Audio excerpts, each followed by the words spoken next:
મિત્ર એવો કરવો કે આપણે કોઈ એવી અંગત વાત હોય આપણા ઘરના પરિવારને નાઈ કઈ કો અને આપણો ઉદાસ બાળાને ખબર પડી જાય કે મારા મિત્રને કોક દુઃખ છે, મિત્ર માટે મિત્ર જીવ આલી દે એવો મિત્ર કરવો. પછી 5 રૂપિયા કે 7 રૂપિયાના મસાલા માટે આપણું ખીચું ફાડીને લઈ જાય એવો મિત્ર ના કરવો.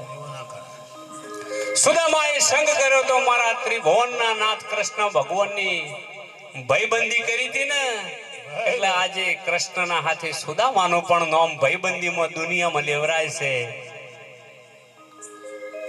પછી જે દિવસે પાંડવ કૌરવનું યુદ્ધ હતું એ વખતે કે તમારે જે માંગવા હોય માંગો, એટલે દુર્યોધને કેટલી કોઈ 1000 સેના માજી અને પાંડવોને ખબર હતી કે આ મારો નાથ ભેળો હશે તો કોઈ દાડો આપણા હારવાના નહીં, આ દુનિયા એની બનાયેલી છે.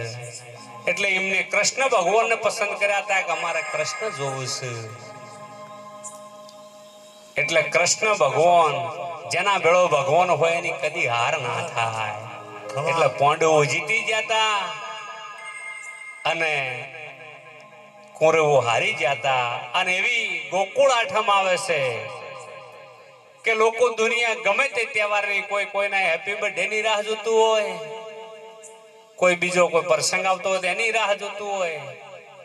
પણ મારા હિન્દુ ભાઈઓ જે કોઈ છે ને દુનિયાના અંદર, એ મારા કૃષ્ણ ભગવાનની જયંતિ જન્મ દિવસ આવતો હોય, ગોકુળ આઠમનો દાડો આવતો હોય અને એની રાહ જોરાતી હોય, એની તૈયારીઓ થતી હોય.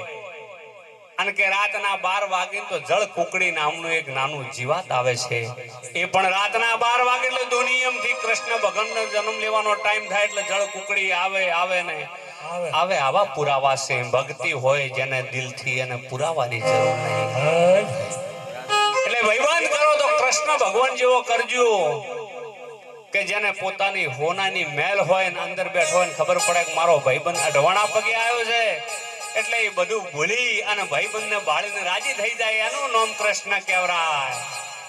બોલીએ કૃષ્ણ ભગવાનની જય.